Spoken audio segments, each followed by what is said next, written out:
بسم اللہ الرحمن الرحیم رب اشرح لی صدری ویسر لی امری واحلل عقدۃ من لسانی یفقهوا قولی اللهم الہمنا رشدنا واعذنا من شرور انفسنا اللهم ارنا الحق حقا وارزقنا اتباعه وارنا الباطل باطلا وارزقنا اجتنابه اللهم وفقنا لما تحب وترضى آمین یا رب العالمین۔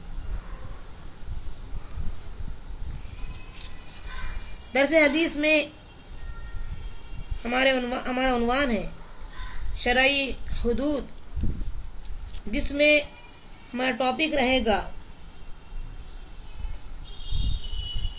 زنا کی سزا۔ غیر شادی شدہ مرد یا عورت کو زنا کے جرم میں 100 کوڑے مارنے کا حکم ہے۔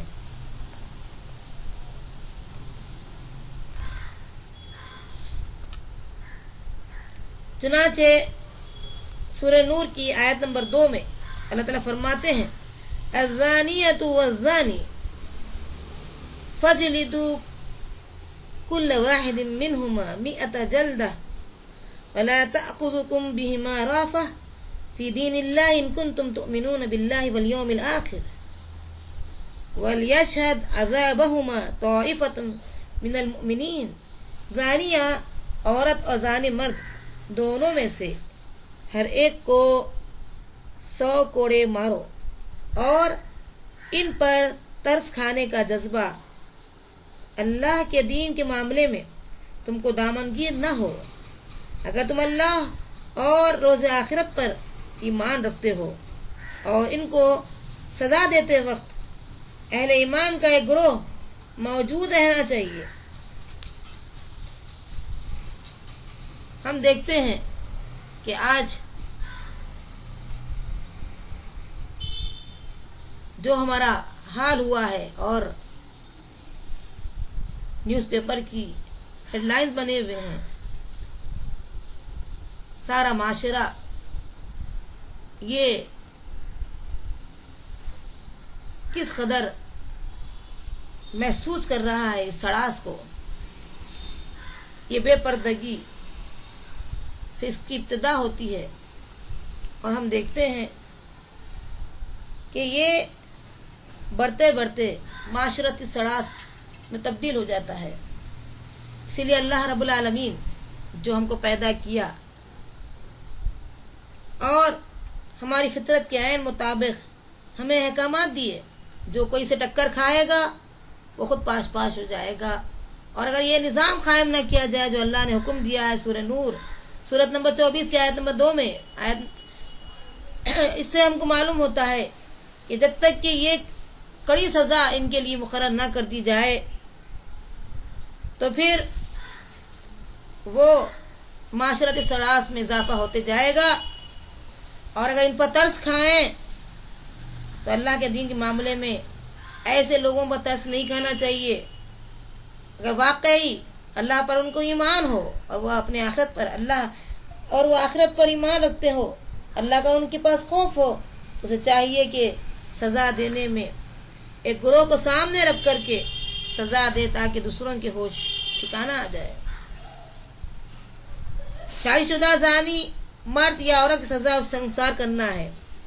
شادی شدہ زانی یا زانیہ کو سنسار کرنے کا صحیح حکم متواتر احادیث سے ثابت ہوتا ہے۔ رسول اکرم صلی اللہ علیہ وسلم کے عہد میں اور پھر خلفائے راشدین کے دور میں رجم کی سزا پر عمل ہوتا رہا۔ رجم کی سزا قرآن مجید کی سورہ احزاب میں نازل ہوئی تھی، مگر بعد میں اس کی تلاوت منسوخ ہو گئی، حکم تو باقی رہا۔ اگر مرد عورت دونوں نے برضائے رغبت زنا کیا تو جو سزا ابھی بیان کی گئی ہے دونوں کو ملے گی، لیکن اگر دونوں میں سے کسی نے جبر کیا تو سزا صرف جبر کرنے والے، زبردستی کرنے والے کو ملے گی۔ جس پر جبر کیا گیا، زبردستی کی گئی، وہ بری الذمہ ہوگا، یہ بات یاد رہے، شریعت میں زنا کا جرم قابل راضی نامہ نہیں ہے، جس کی دلیل عہد نبوی کا ایک واقعے سے ملتی ہے کہ ایک دیہاتی رسول اللہ صلی اللہ علیہ وسلم کی خدمت میں حاضر ہوا اور عرض کیا، یا رسول اللہ صلی اللہ علیہ وسلم، میں آپ کو اللہ کی قسم دیتا ہوں کہ میرا فیصلہ کتاب اللہ کے مطابق کیجیے۔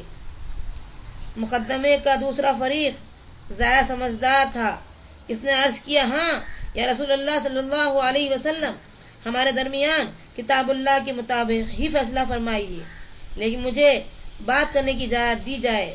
آپ نے فرمایا، اچھا بات کرو۔ اس نے عرض کیا، میرا بیٹا اس کے گھر نوکر تھا، اس نے اس کی بیوی سے زنا کیا۔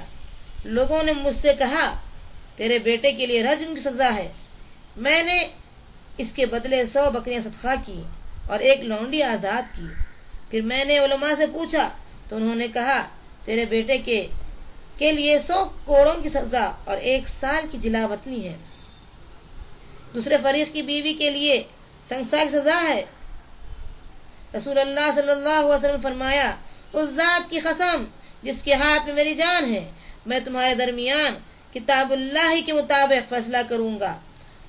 پہلے فریق کو حکم دیا گیا کہ اپنی بکریاں اور لونڈی واپس لے لو، تمہارے بیٹے کے لیے 100 کوڑے ہیں اور سال کی جلاوطنی کی سزا ہے۔ پھر ایک صحابی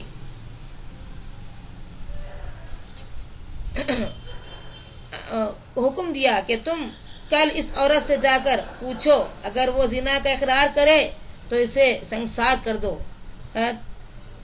صحابی اگلے روز گئے، عورت نے زنا کا اقرار کر لیا تو نبی صلی اللہ علیہ وسلم کے حکم سے وہ سنگسار کر دی گئی۔ اسے بخاری اور مسلم نے روایت کیا۔ جب تک یہ کڑی سزا مقرر نہ کی جائے، زمین پاک نہیں ہوگی۔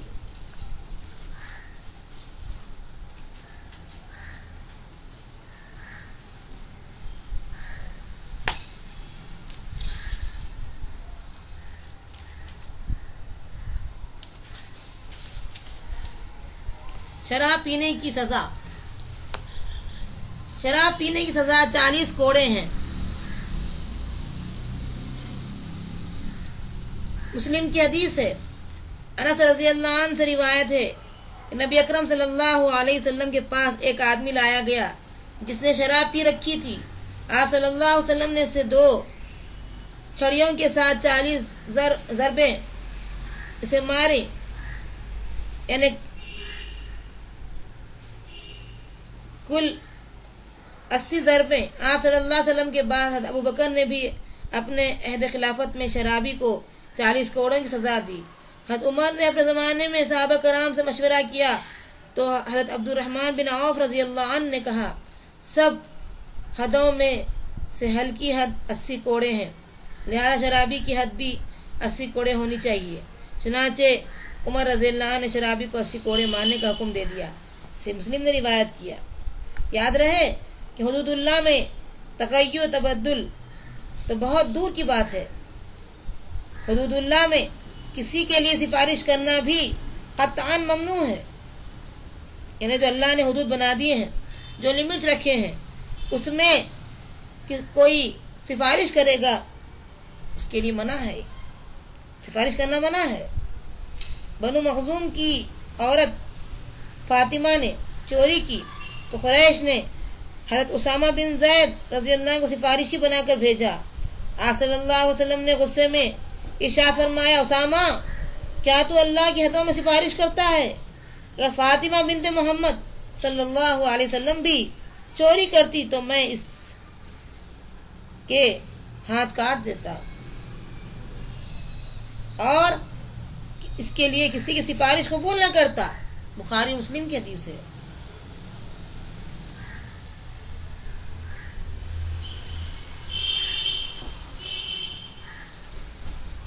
چوری یا ڈاکہ زنی میں سامان کا مالک اپنی چوری شدہ یا ڈاکہ شدہ مال تو معاف کر سکتا ہے، لیکن چوری یا ڈاکہ کی سزا معاف کرنے کا حق نہیں رکھتا۔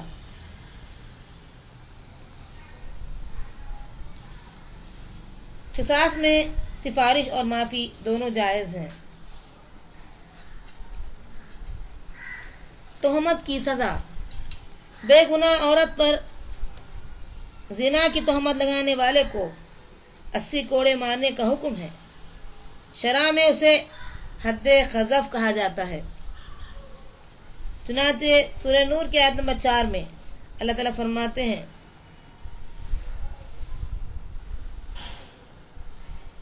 والذین یرمون المحصنات ثم لم یأتوا بأربعة شہداء فاجلدوہم 80 جلدہ ولا تقبلوا لهم شہادة ابدا وأولئک هم الفاسقون۔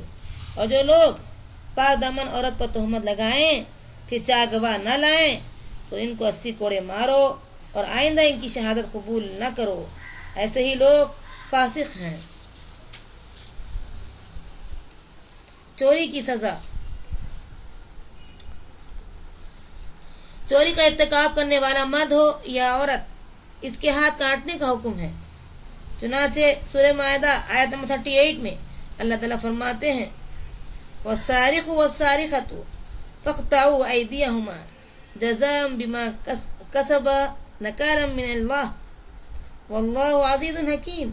اور چوری نے چور خواہ مرد ہو یا عورت دونوں کے ہاتھ چوری کرنے کی وجہ سے کاٹ دو، یہ ان کے لیے ان کے کیے کی سزا ہے۔ اللہ تعالیٰ کی طرف سے عبرتناک سزا، اور اللہ غالب بھی ہے اور حکمت والا بھی ہے۔ اللہ تعالیٰ سے ہم دعا کرتے ہیں اللہ تعالیٰ ہم سب کو ان تمام اخلاق رذیلہ سے بچائے رکھنا۔